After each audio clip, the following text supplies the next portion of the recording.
Hello, ladies and gentlemen, boys and girls. So today we are going to do a review of one of my more favorite tanks in the game, the KV-4. I had somebody ask me to do a review of this, and I was like, "Thank you." I don't know if I've ever done a review of this tank. I might have, but I have a feeling I didn't or have not.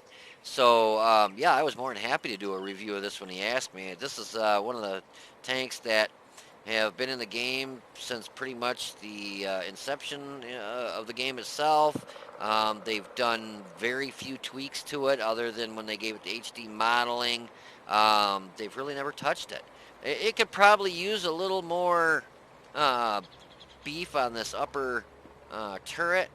And I think, let me see, if we go down to preview vehicle, yes, and we go over to this. I don't read Russian, so I don't know what those exactly say, but I don't know if you click here and you click here, it brings up the armor modeling.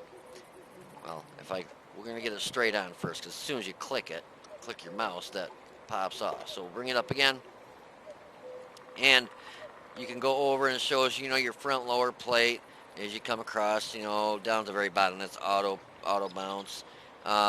Pretty much across the bottom, you got 185, 83. I wonder, that cable must act as like spaced armor. Yeah, 196 on the hook and stuff. Where that hook is, it does bump up. That's kind of funny.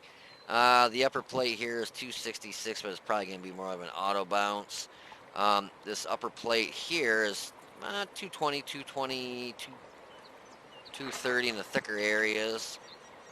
This is your weaker area, 190.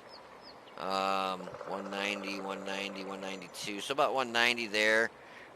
Your turret can get pretty thick on your edges of your turret. That's going to be pretty much an auto bounce at 394. 182, 181, 3, 4, 310, 190. So if you're going to shoot this, if anything, you want to shoot it right around the gun mantle, right around the gun. Because that looks like it's going to be your weakest area if it gets hauled down. This commander's hatch, you're looking at 152 right in the center is really easy to pen. It's like 130 something. And then, well, that's going to be in the way. Let's do this. I know I was going to have to move it. It's like Christmas. So you got 132 across. Yeah, well, that's also doing that's going to make it. Well, we'll just go on the side. 198 is. I was just trying to get that spot right there. Anyways, just 198. But yeah, if you didn't know this was in there, I don't think this is. I think this is actually just the World of Tanks thing. I don't know if this is part of one of the mod packs I have. But yeah, so your weakest area to pen is going to be the commander's hatch, which everybody pretty much knows about. Actually, you know what? I just noticed that's a stock turret. I wonder.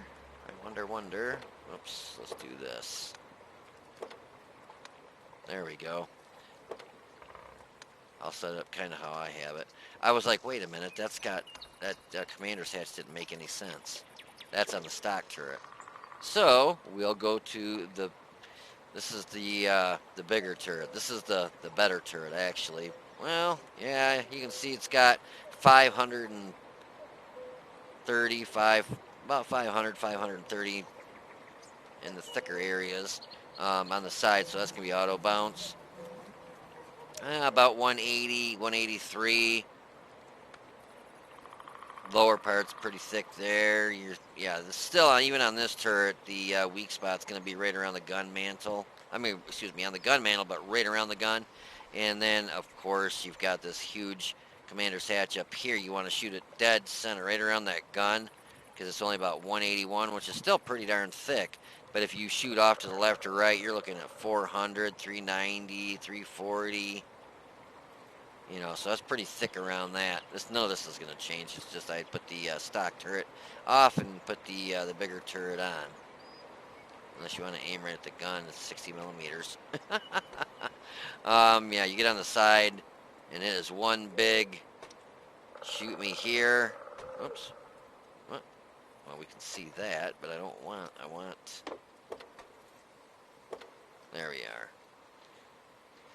Yeah, you can see on the side of the turret, it's one big shoot me here. But, I mean, still, straight on, 150 millimeters of armor on a straight on shot's not too shabby, to be honest with you.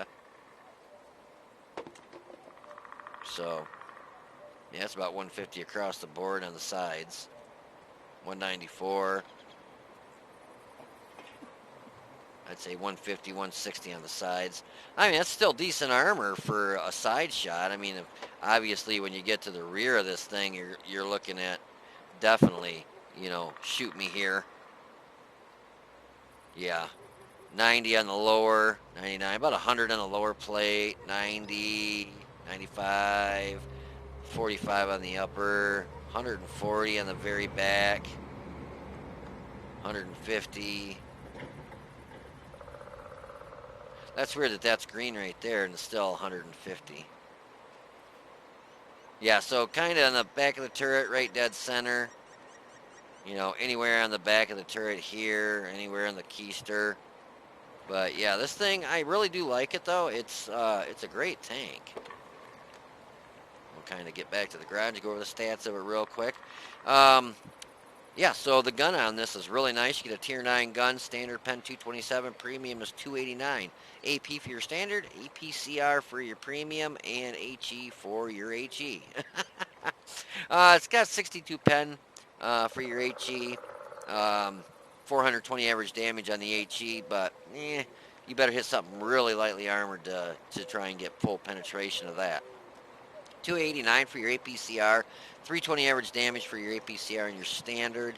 The velocity of the shell, if I remember right, is pretty good on this. Yeah, 1043 on your standard and 1304 for your APCR, so you don't have to lead the targets like a super huge amount. Rate of fire that I have is 7.06 rounds a minute. Stock, you're looking at 5.83 rounds a minute. Average damage is 1864, dispersion is 0.38, and your aim time is 2.9. So your dispersion and aim time aren't the best in the world, but it's workable.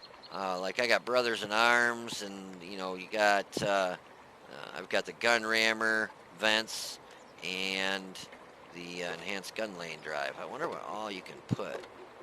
I don't think you can put. Oh, you can vertical stabs. I wonder this tank I've had set up like this since I got it years and years and years and years ago, and I've never changed it. And that's before I knew that vertical stabs were way better than the gun lane drive. Kind of drawing a blank there. But yeah, your vertical stabilizers are way better than your enhanced gun lane drive. So after this review, I'll probably pop these off and put the vertical stabilizers on. It just, this does 10% for your aim speed once you're setting still.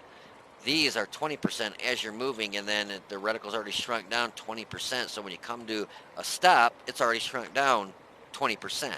And then it shrinks in the rest of the way. So that's why your vertical stabilizers are just so much better. Put the cyclone filter on there. Get that engine durability so we can race.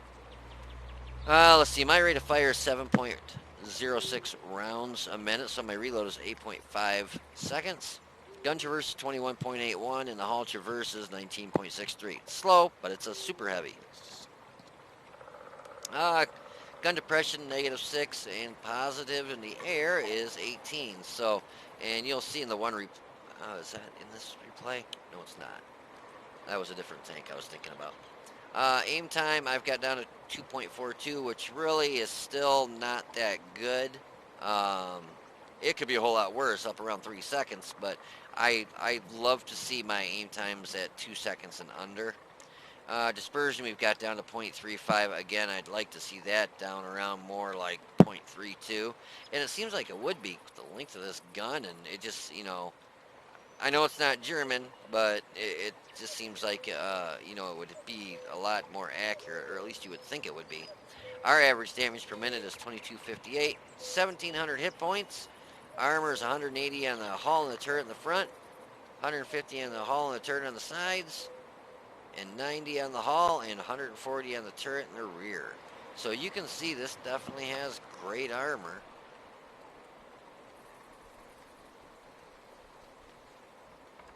What are we at here? 107-ton tank, so it is heavy. 1200 horsepower engine, specific power to weight's 11.17. Top speed is 30 in forward, 11 in reverse. So yeah, it's not the fastest, but it's also huge.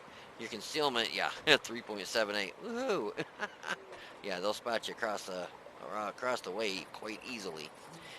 We've got our view range at 382, so not too good on the view range. I'm thinking maybe I might want to take the vents out and put coated optics on there too. Like I said, when I originally set this up was just forever ago. And your signal range is 796. So, anyways, if you want to hold on for a minute, we'll have some gameplay and some post-game stats for one of the replays, and the other replay, no post-game stats, because I was right in the middle, once I well, not right in the middle, once I finished off the game, Wargaming was nice enough to take their boot and kick us in the butt, and because they were doing maintenance and I wasn't aware of that. So as soon as I got out of the match, it kicked us out of World of Tanks, so I lost the post-game stats for that one match. But I do have them for the one match. So anyways, yeah, if you want to hold on for a minute, I'll have some gameplay and some post-game stats for one match for you. So I'll be right back, guys.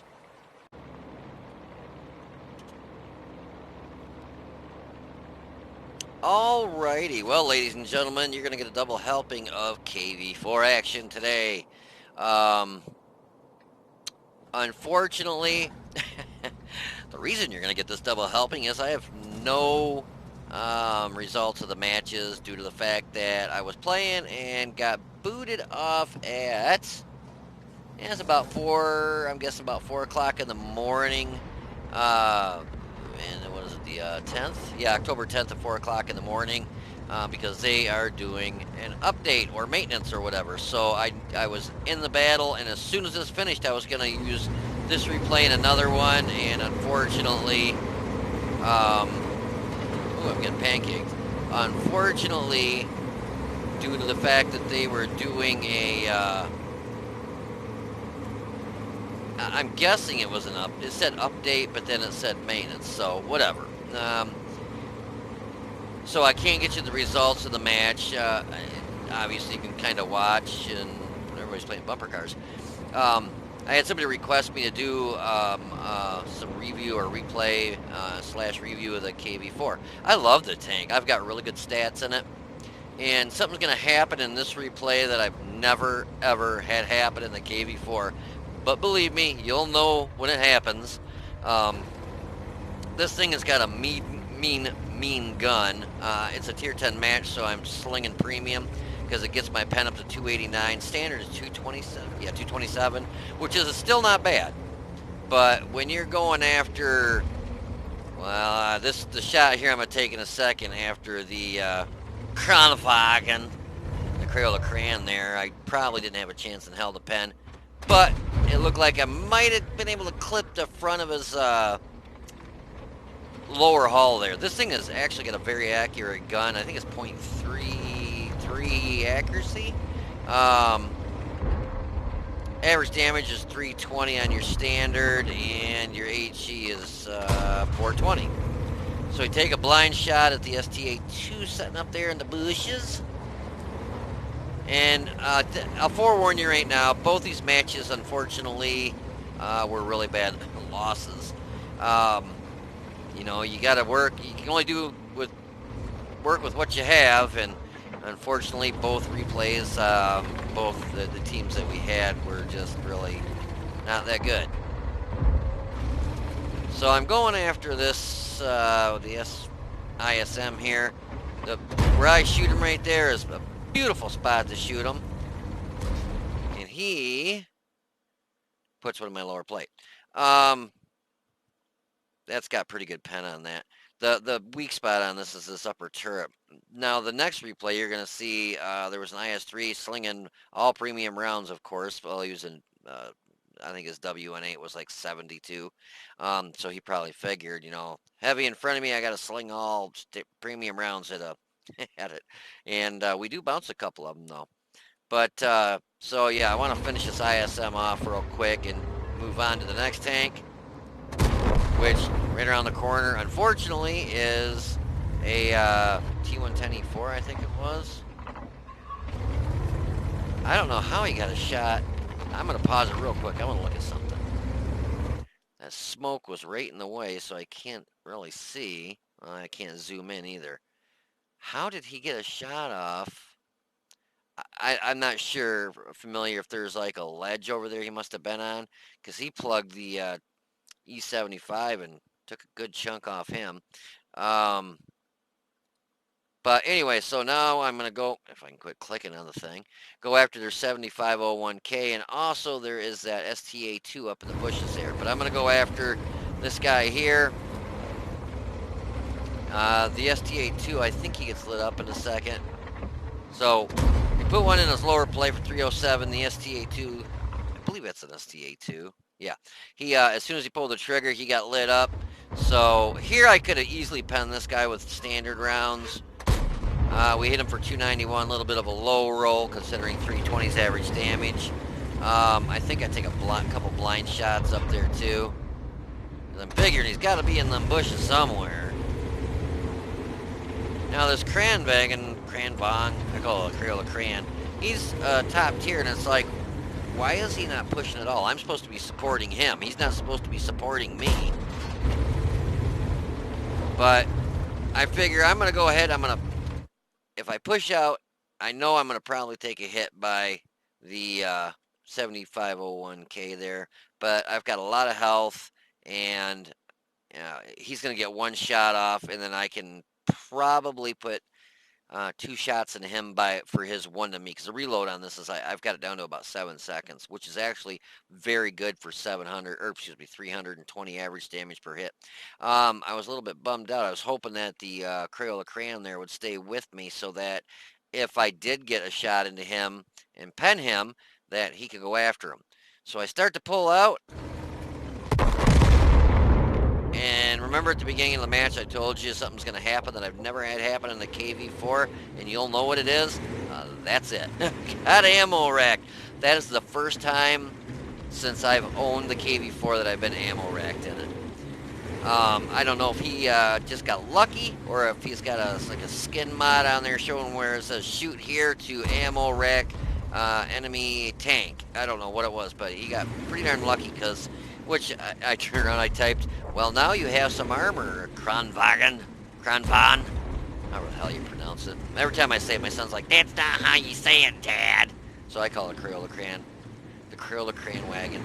But yeah, we ended up losing this miserably. You can see right now it's 2-8. One of the kills I got, and the other one the Crayola Cran there got, and our team is just miserably falling apart. And then they start saying, comes around the corner and gets a big shot by that battle chicken in the T-110E4. He does take out the 7501K, but you'll start seeing in the team here, somebody down here says report the 53, 55, or whatever it is, the artillery, and then somebody else is like, report him, and then somebody else is like, this team is a bunch of ding-dong butt wipes or whatever. I mean, it wasn't a good team, obviously, when it's a landslide like that, and you've got, 3 Unicoms on my team. I mean, we had one cherry player. They had one. The teams looked pretty even, except for they did have a super Unicom in the enemy Crayola Cran wagon. But yeah, see, all teams loke this. What the hell? I don't even know what he was trying to say. There's the enemy Crayola Cran wagon over there. Report M53. I kill one. Too many shitters here. That's what I mean. It's everybody's. I mean, it just went south really quick for this team. And then somebody's like, oh, and then there's like report Zeke. Yeah, report Tarts. Everybody's like report Happy, and he's like, haha. But I think somebody comes around the corner and shoots him in the pooper.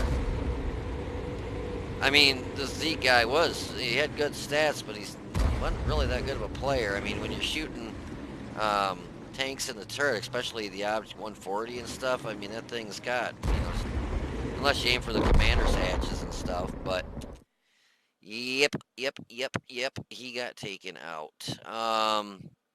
T-124 came around the battle chicken. I love it. I am battle chicken. Hear me roar. Cockle-doodle-doo. But yeah, we lost that miserably.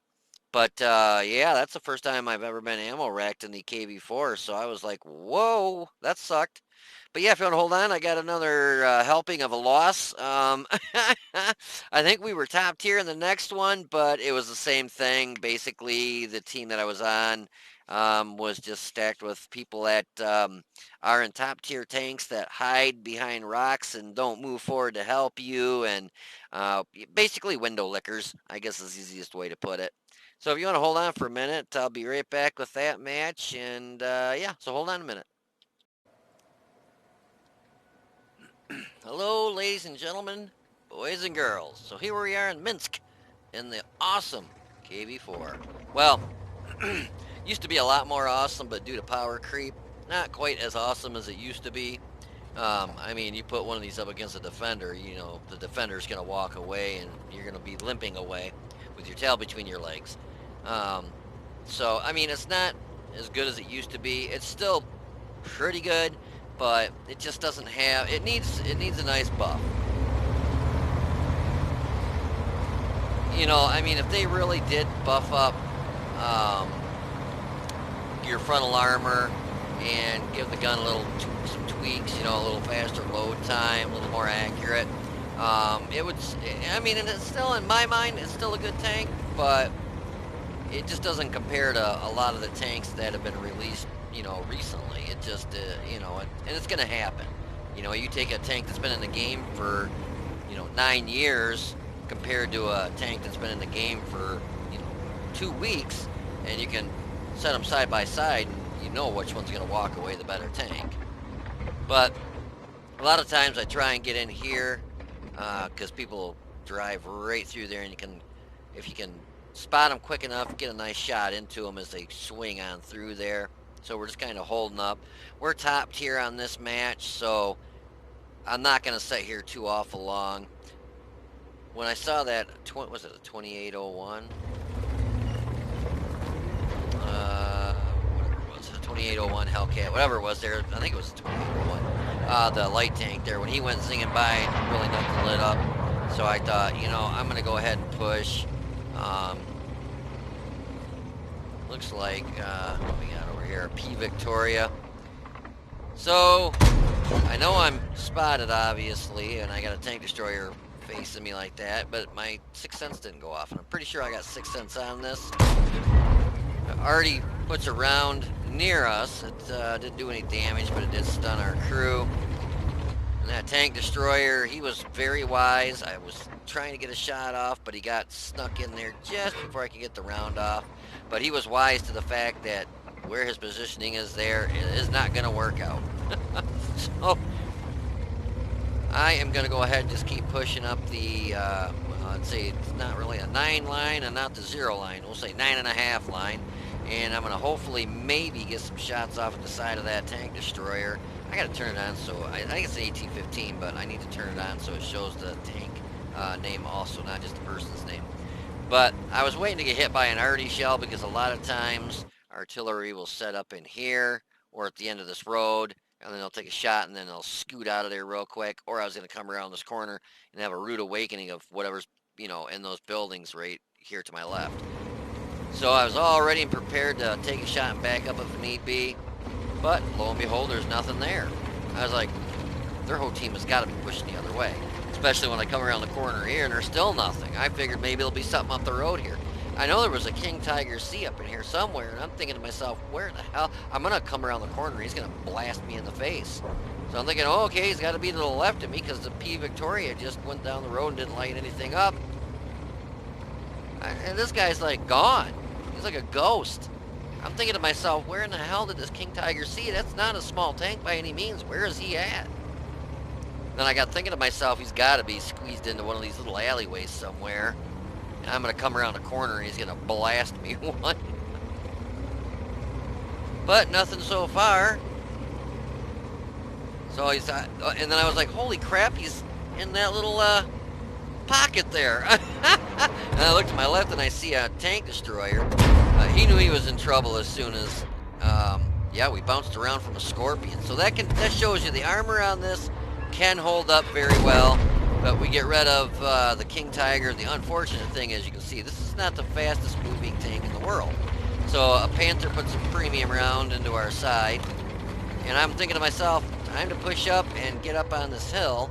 And I'm looking at our team now, and I'm like, oh my God, we're getting rolled. All I could think of is, there's no way in God's green earth we're going to be able to pull off a win here.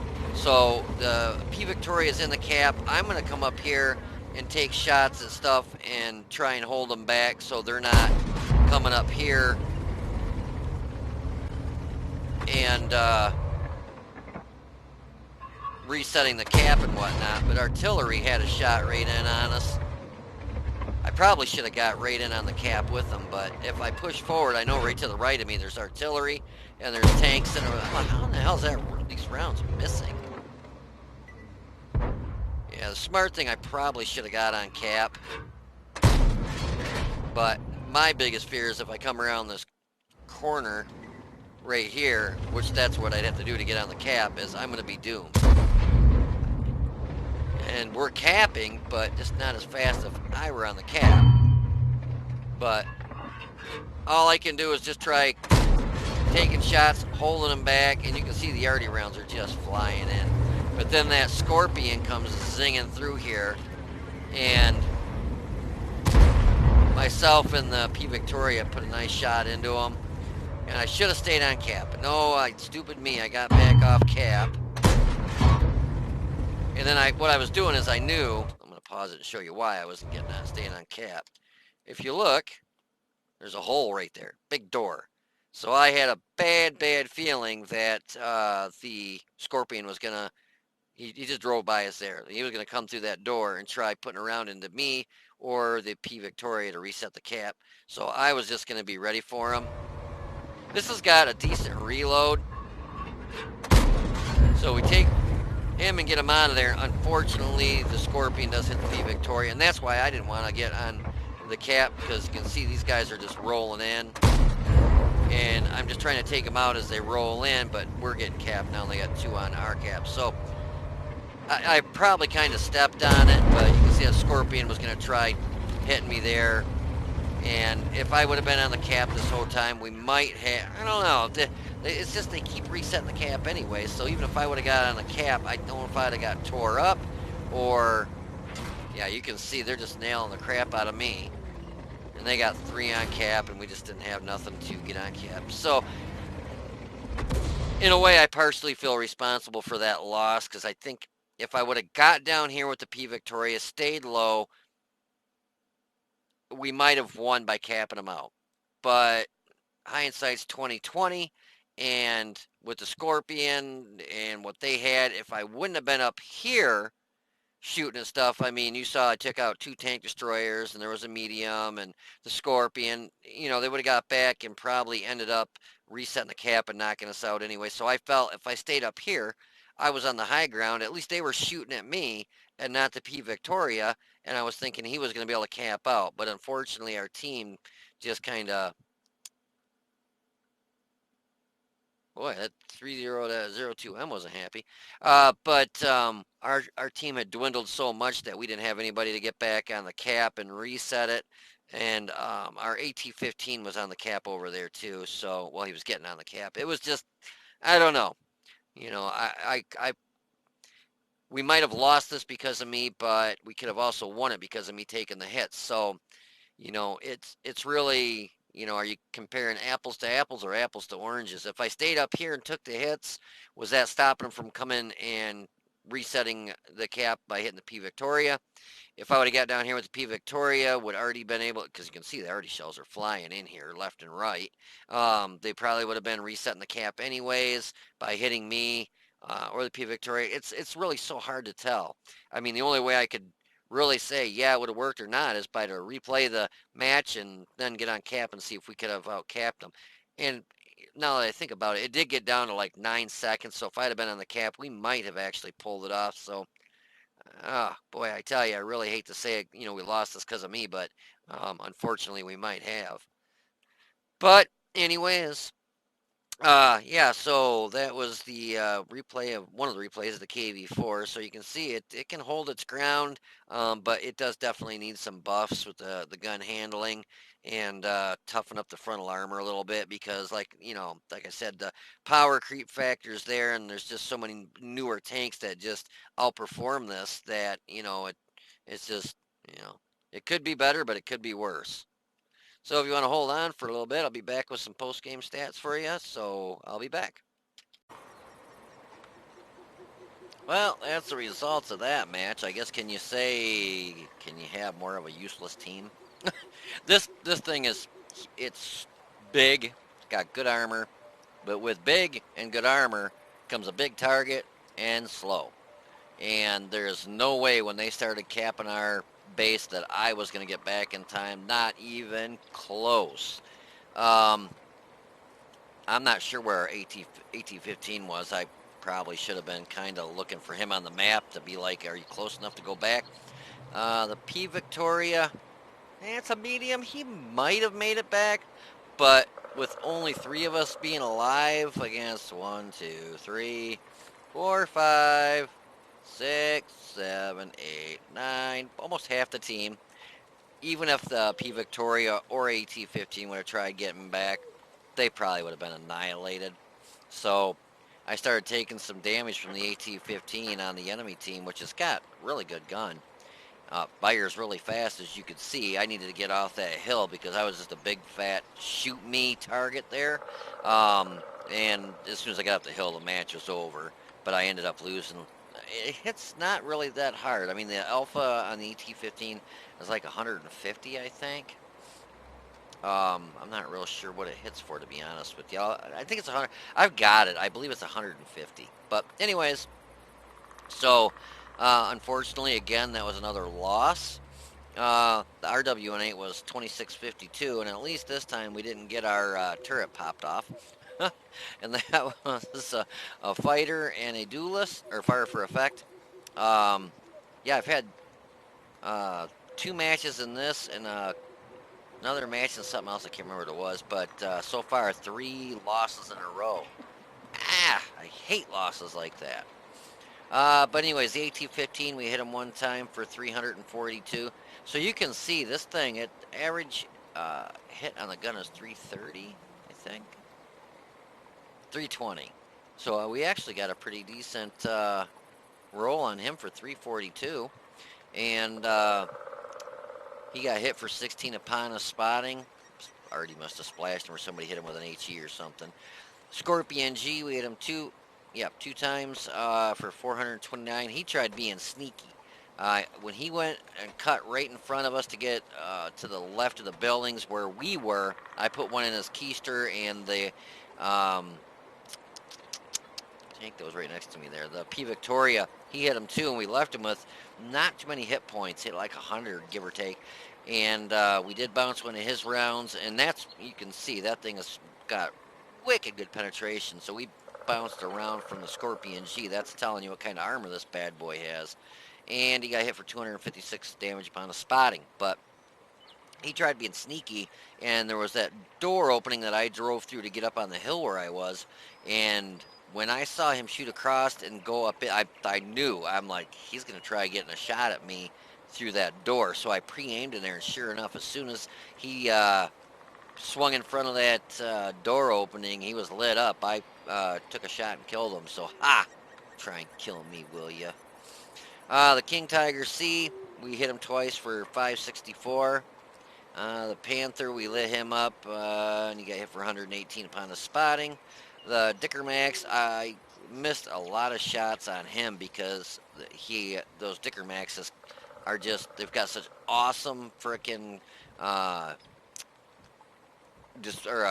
gun elevation and gun depression that he can just like creep up over a hill, and all you get is a peek at his gun. But where he was setting, I think he was actually kind of in the open now that I remember.